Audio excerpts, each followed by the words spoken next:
United, the best!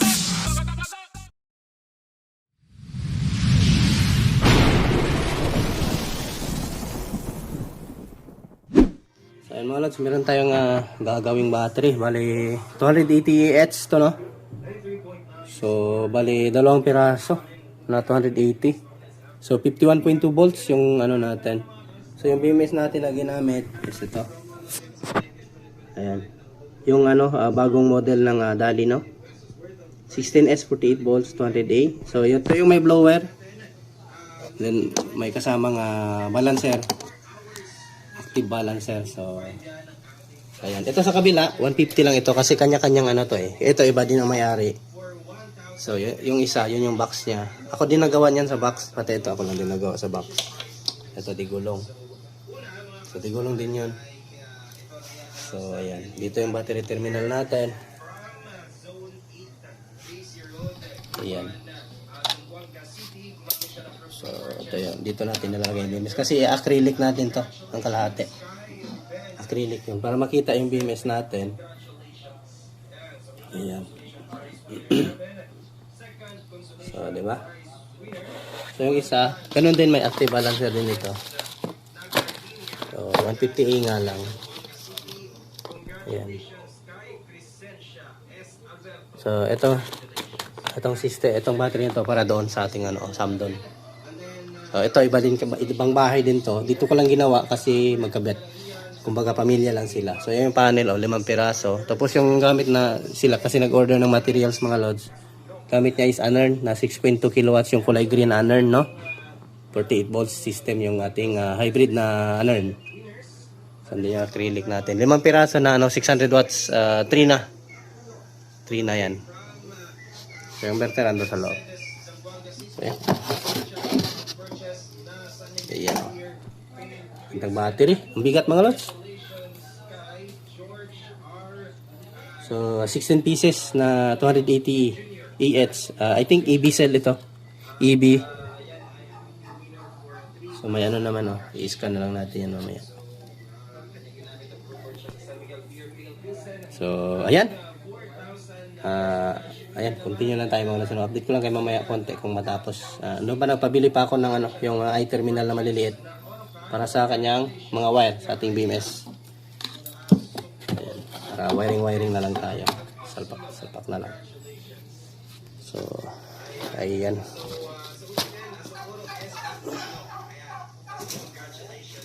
Mura lang to nakuha ni client, sir, no? Mga idol.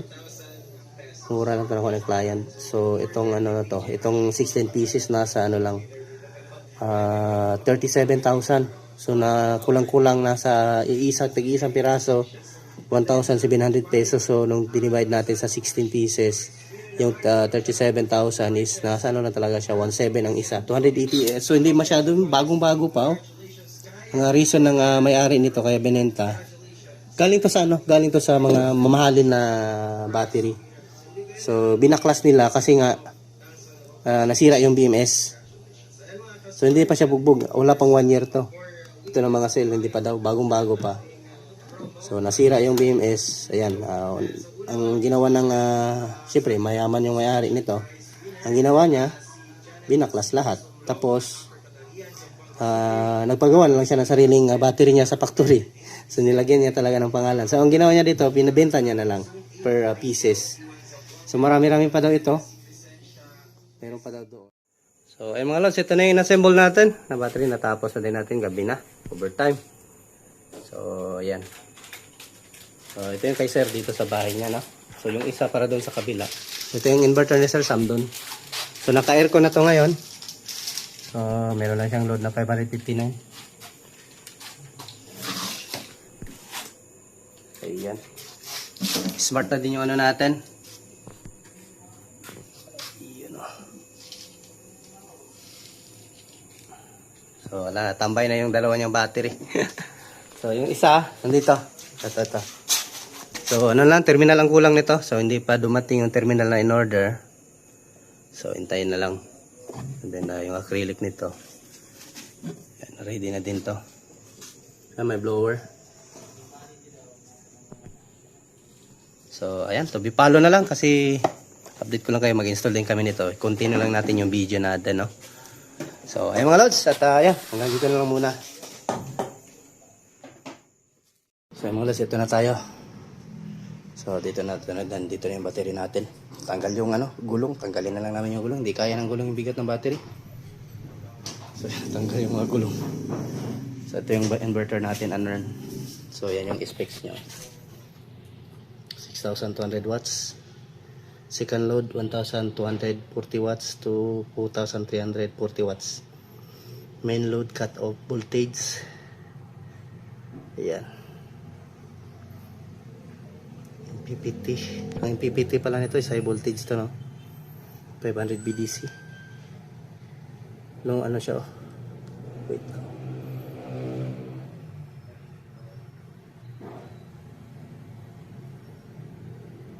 Iyan siya. So, laking ano ito. So, receipts niya. Ayan. Unearn na kulay apple green. So, ito na yung ano natin dito natin lagay yung system natin. Ayan yung mga protection breaker natin. Meron tayong smart breaker. So, ayan. GTS natin. Ready na din. Wiring lang to ngayon. Hindi, kabit ko na to ngayon. So, ayan. Labor lang tayo dito. Sila lang namili ng materials. So, ayan. Continue lang tayo, no? So, ikabit ko na to. Idikit ko na to sa, buti hindi semento, kahoy lang.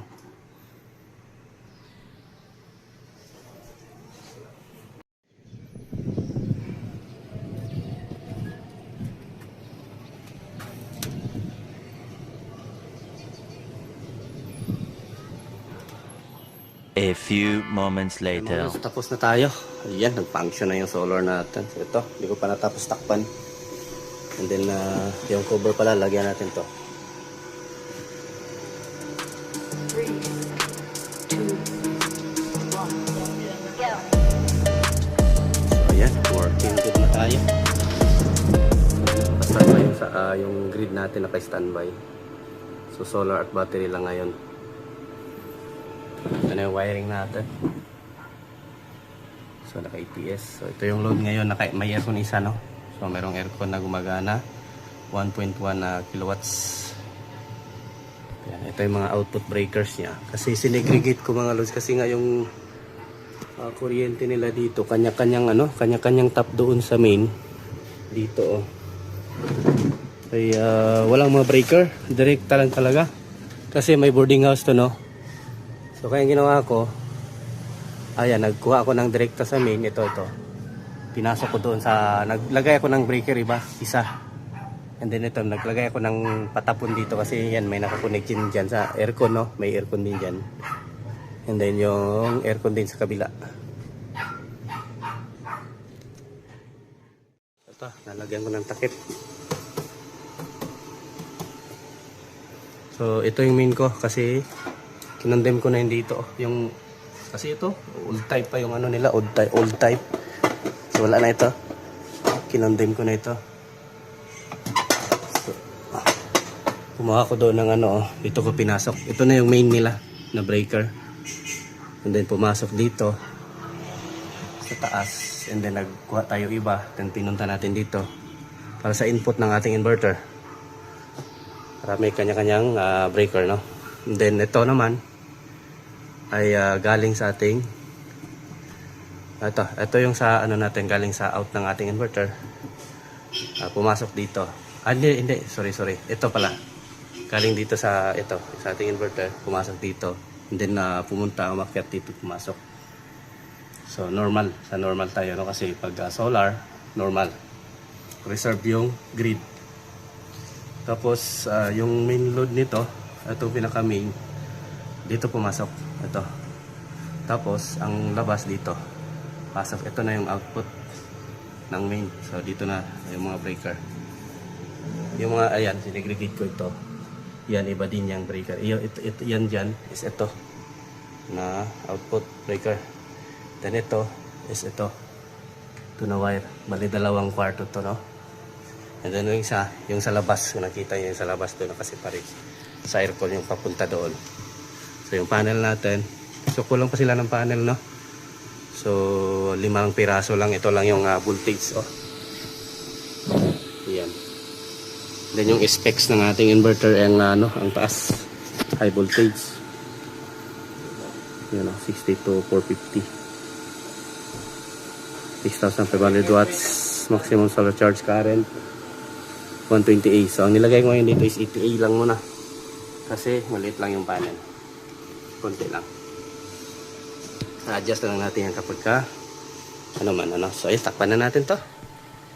Yan, meron silang load na 1.5, may aircon yan, so yan, yung ating ito SPD, naka-ground yan. And then yung ating solar panel naka-ground din dun sa taas.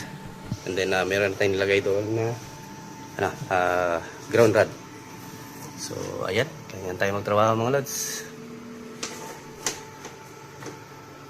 Ayan, so ito, takpan na natin to ngayon.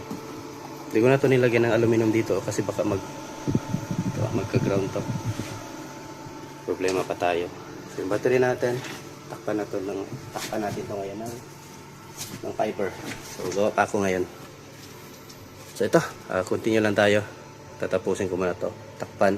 Yung terminal pala nito is hindi pa dumating. In order ko pa. So balikan na lang natin to dito kapag ka dumating na. So ayan. So ayun mga lods, nasara ko na yung ating battery. Ayan, may voltmeter na din. Ayan. Itong mode na to. Okay, may minutes pala to.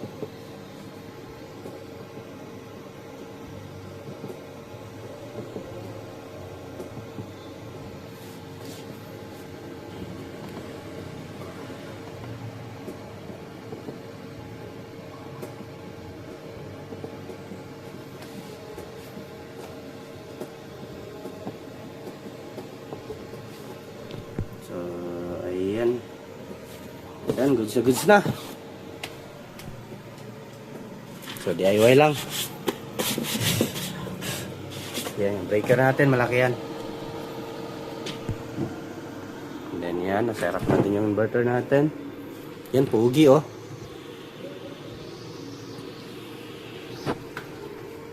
So, dito, sinulatan ko lang. Wala tayo pang label. Yan lang. Okay na yan. Sa baba. Ito yung pangalan ng room. Baba, and then dito sa hallway na breaker. Or dito sa second floor. So, ayan, goods na. At, ayan, oh. Parang karpentero na din ako. Pit na pit yung natin. So, yan na lang talaga pag ayan, dito, itaas lang talaga siya. Ayan. Ayan, oh. So, ayan, goods na.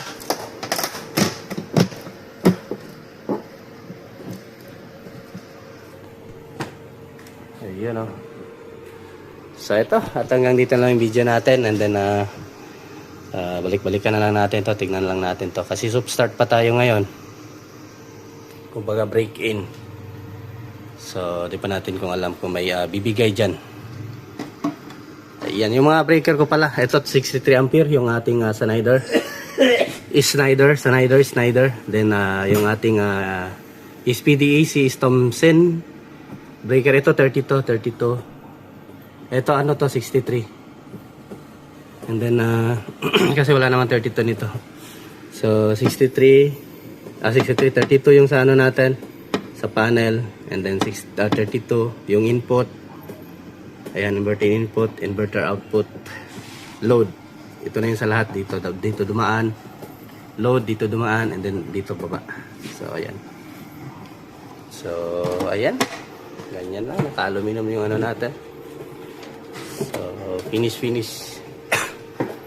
Yan, until next installation natin. At thank you mga lads, walang support. Ayan, pa-subscribe sa ating munting channel, yung mga hindi pa nakasubscribe dyan. At thank you. At follow for more, no? So, ayan, magandang buhay mga lods, at bye-bye.